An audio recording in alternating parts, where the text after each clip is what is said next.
البدع والأهواء، أهل البدع العقائدية وأهل البدع السياسية.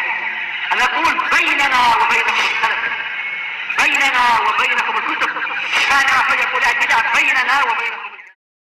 Bismillahirrahmanirrahim. Alhamdulillah. Wassalatu wassalamu ala Rasulillah wa ala alihi wa sahbihi wa ba'd. Kita meneruskan bacaan kitab Bulughul Maram yang ditulis oleh Al-Hafidz Ibnu Hajar Al-Asqalani rahimahullah taala. Kita sudah masuk di Kitabul Janaiz. Pada pertemuan terakhir disebutkan tentang tata cara memandikan jenazah, demikian juga mengkafani,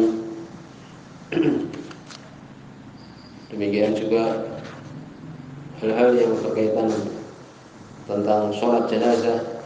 Dan kita sekarang masih membahas tentang tata cara sholat jenazah, takbir, zikir, dan apa yang ada di dalamnya. Berikutnya hadis nomor 552. Wa anhu, yakni dari hadis Abu Hurairah radhiyallahu anhu. Hadis ini adalah hasan. Hadis ini sahih. Ana Nabi sallallahu alaihi wasallam qala, sesungguhnya Nabi sallallahu alaihi wasallam beliau mengatakan, idza sholaitum 'alal mayyit, apabila kalian menyolatkan mayit, fa akhlisu lahu du'a, maka ikhlaskanlah bagi dia itu doa. Untuk kita mengikhlaskan ketika berdoa untuk mayit tersebut. Rawahu Abu Dawud, diriwayatkan oleh Imam Abu Dawud, wa sahahu Ibnu Hibban, sahih oleh Ibnu Hibban. Kemudian disebutkan di sini beberapa hadis yang lainnya yang berkaitan dengan salat jenazah. Di antaranya hadis Abu Umamah bin Sahal bin Hunayf. Bahkan min kubara al-Ansar, termasuk dari orang-orang yang mulia dari orang-orang Ansar, wa ulamaihim, termasuk ulamanya orang Ansar. Wa min abna'il ladzina syahidu badran, termasuk dari anak orang yang ikut perang Badar, yakni anaknya sahabat, termasuk anaknya sahabat. Akhbarahu, dia mengabarkan, yakni akhbarahu rijalun min ashabi Nabi sallallahu alaihi wasallam fi sholati al-janazah. Mengabari dia seseorang dari sahabat Nabi sallallahu alaihi wasallam tentang tata cara sholat jenazah. Ayu kabirul imam, yakni imam takbir. Ini tata cara sholat jenazah. Imam takbir, tsumma yusolli ala nabi, kemudian berikan sholawat kepada Nabi sallallahu alaihi wasallam. Wa yukhlisu shalah, yakni ala mayit, mengikhlaskan sholatnya itu untuk mayit. Ya, yakni mengikhlaskan sholat, mendoakan dengan ikhlas bagi mayit. Fi takbirat as-salas, di takbir yang 3. Tsumma yusallim tasliman khafifan, kemudian salam dengan ringkas. Hina yunsharif, ketika dia berpaling. Wa sunnah ayyaf'ala mi waraihi mislu ma fa'ala imamu. Sunnahnya untuk berbuat sebagaimana yang dilakukan oleh imam. Ini di antara hadis-hadis yang menyebutkan tata cara salat. Disebutkan oleh Imam Baihaqi di sini tadi, dan itu adalah sahih.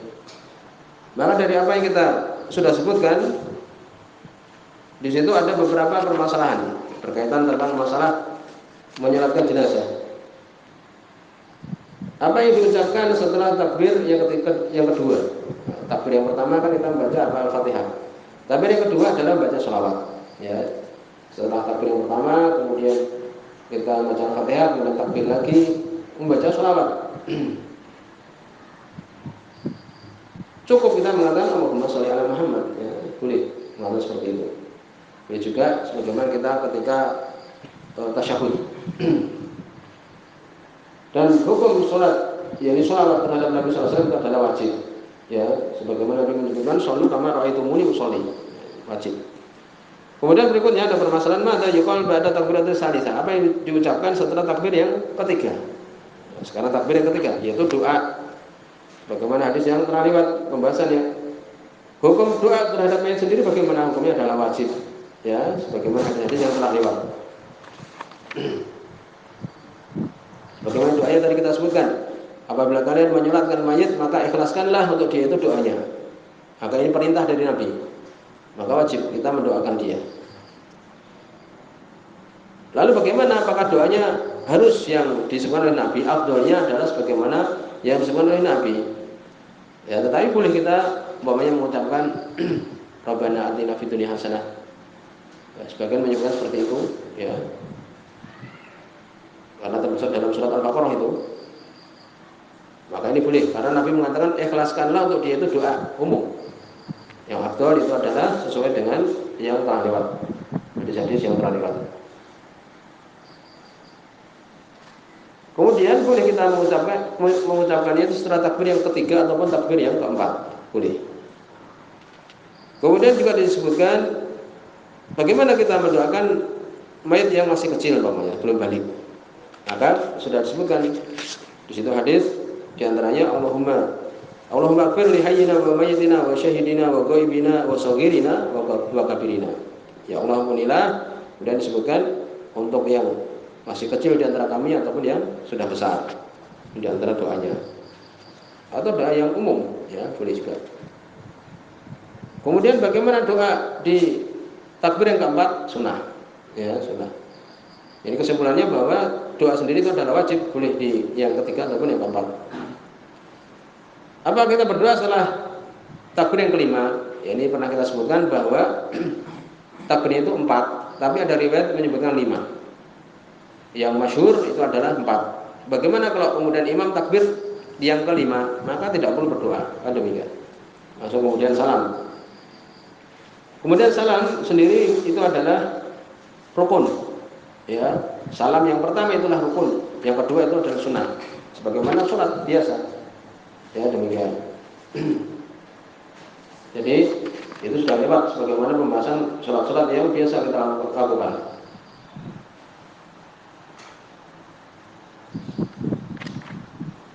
Kemudian disebutkan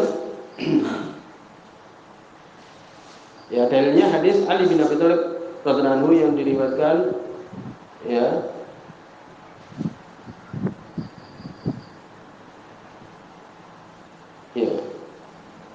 ya, bahwa di situ Nabi menyebutkan tahrimuha at-takbir wa tahliluha taslim. Ini haramnya, ya, jadi ketika seorang itu sholat, maka haram setelah takbir itu berbicara selain bacaan sholat. Ini demikian. Kemudian halalnya itu adalah salam. Jadi setelah salam maka kemudian boleh dia berbicara, makan dan sebagainya. Jadi ini menunjukkan bahwa apa? Bahwa salam itu adalah rukun. Kemudian rukun dari sholat jenazah sebutkan ada 7. Di antaranya apa? Takbir, yang 4 tadi. Kemudian yang kedua baca Al-Fatihah, yang ketiga membaca sholawat. Kemudian keempat mendoakan mayit, yang kelima salam. Kemudian yang keenam sebutkan berdiri. Ya, shollu qa'iman, jadi sholat berdiri. Kemudian yang keenam, yang ketujuh, ya, sebutkan adalah apa? Niat, ya, niat. Adapun waktu tidak ada syaratnya, tidak disyaratkan waktunya. Kemudian syarat-syarat sholat jenazah sebagaimana sholat biasa. Kemudian apakah disyaratkan untuk dimandikan dulu? Ya, maka dia dimandikan dulu. Yang benar adalah apa? Itu adalah wajib dimandikan dulu baru disolatkan. Adapun sampai kemudian syarat tidak, ya, tidak disyaratkan. Tapi wajib untuk kemudian dimandikan dulu baru disolatkan. Bagaimana kalau seseorang subikar rajul fafatadhu ba'da takbirat, seseorang ketinggalan melakukan salat jenazah, imam sudah takbir yang ketiga, maka bagaimana? Makmum mengikuti, kemudian dia membaca Al-Fatihah, baca Al-Fatihah, kemudian baru sholawat. Kemudian kalau imam sudah selesai maka dia melanjutkan. Ini demikian, dengan agak meringkas, di semua seperti itu, dengan cepat, agak cepat. Kemudian juga disebutkan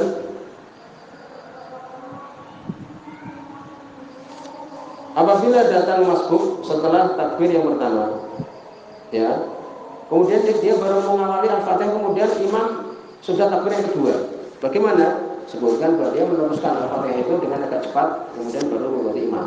Ini demikian. Bagaimana kalau kemudian, ya, makmum ini mengulur-ulur, ya, takbir yang pertama, imam sudah masuk yang kedua, kemudian ketiga, ini masih pertama, disebutkan sholatnya batal. Jadi bagaimana? Ya sudah, dia tidak perlu berpanjang-panjang takbir, kemudian setelah itu imam takbir dia ikut takbir, demikian. Tidak boleh kemudian sampai terlambat 2 kali takbir, sholatnya batal. Bagaimana kalau dia lupa? Ya ditambahi. Ya, kemudian cuma 3, tambahi takbir lagi, kemudian menyempurnakan yang 4 tadi. Tidak ada sujud sahwi, tidak ada. Bagaimana menjadikan shaf harus 3? Yang telah lewat dibahas bahwa hadisnya adalah dhaif. Hadis diriwayatkan oleh Imam Ahmad, "Man shalla alaihi ummah minal muslimin yablughuna ayyakun salasa sufuf." Barang siapa dari umat kaum muslimin ini menyolatkan terhadap mayit dan lebih dari 3 shaf, faqad aujaba, maka wajib, ya, ini mendapatkan ampunan. Maka seperti ini dhaif. Di situ Muhammad bin Ishaq mengatakan ini dari kalimat di mustalah hadis, dia adalah termasuk orang yang mudallis. Jadi dhaif. Ya, tidak perlu kemudian kita memaksakan diri kalau jumlahnya 6 umpamanya kemudian harus 3, tidak perlu. Yang telah lewat itu jumlah 100 dan semisal itu. Demikian juga ini hadis yang kelihatan dari itu. Kemudian juga wajib untuk menyempurnakan shaf, ya, meluruskan shaf maksudnya, ya, meluruskan shaf. Siapa yang menyolatkan? Disebutkan di sini didahulukan orang yang mewasiatkan. Umpamanya mayit ini mewasiatkan untuk mengimami ketika aku disolatkan, sebelum dia meninggal, fulan. Maka yang pertama dahulukan yang mewasiatkan. Kemudian kedua adalah amir, pemimpin yang ada di situ umpamanya. Kemudian ya biasa, yaitu orang yang hafal Al-Quran lebih banyak, demikian disebutkan. Yang pertama adalah tadi orang yang sudah diwasiatkan. Kemudian apakah atfal musyrikin, bayinya orang musyrik itu disolatkan? Sebagaimana kita ketahui bahwa orang yang belum balik, ya, walaupun dia bapak ibunya musyrik, itu adalah masuk dalam surga. Insya Allah seperti itu. Dalam pembahasan akidah tahawiyah dan semisalnya seperti itu. Ya. Lalu apakah mereka disolatkan? Walaupun hukumnya tadi sudah kita sebutkan, ya, disebutkan bahwa hukumnya seperti bapak-bapaknya, yaitu apa? Tidak perlu disolatkan, tidak perlu dimandikan. Walaupun dia di akhirat disebutkan tadi, selama dia belum balik maka dia adalah masuk dalam surga. Wallahu a'lam demikian.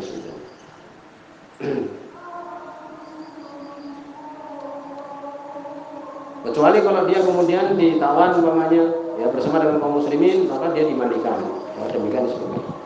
Kemudian kita masuk hadis nomor 553. Wa Nabi Hurairah radhiyallahu anhu, dari sahabat Abu Hurairah radhiyallahu anhu, hadis muttafaqun alaih.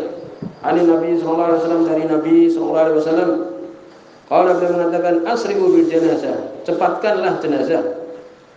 Fa in takun shalihah, kalau jenazah ini orang yang saleh, fa khairun, maka lebih bagus, tuqaddimunaha ilaih, untuk didahulukan, dicepatkan atasnya menuju kuburannya.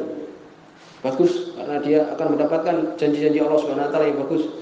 Wa in takun siwa dzalik, kalau keadaannya selain itu, yakni jenazah yang jelek, orang yang jelek, fasyarun, maka itu adalah jelek, tadaunahu, kalian letakkan an riqabikum, di atas, yakni tempat-tempat kalian atau pundak-pundak kalian. Ya, ini dicepatkan jenazah, baik dia itu orang yang soleh atau yang tidak soleh, atau orang ahli maksiat yang dia itu masih muslim dan sebagainya, muttafaqun alaih. Maka di sini disebutkan hukum menyempatkan jenazah, ya, yaitu istihbab, disukai. Ya, kecuali kalau ditakutkan jenazah itu menjadi pecah atau berubah dan sebagainya, biasa saja. Tetapi secara umum yaitu isra', disukai untuk menyempatkan. Cepatnya maksudnya apa? Faqal masih al-muqtad, di atas, lebih cepat dari apa? Berjalan yang biasa. Wadunal khobab, selain dari lari-lari, bukan. Ya, ini cepat. Di atasnya berjalan biasa, lebih cepat dari itu. Kemudian bagaimana memindahkan jenazah ke negeri yang lain? Sebutkan haram, ya, haram. Memindahkan jenazah ke negara yang lain atau kota yang lain itu adalah haram. Demikian. Kecuali kalau negerinya negeri kafir, boleh dipindahkan ke negerinya kaum muslimin. Demikian berpendapat Syekh bin Baz, demikian juga Lajnah Daimah dan sebagainya. Kemudian hukum membawa jenazah menggunakan mobil, ya, sayyarah, disebutkan itu menyelisih sunnah. illa yahtaj ila sayyarah li bu'dil maqbarah bu'dan yasuqu 'alal hamilina dalikal bu'd.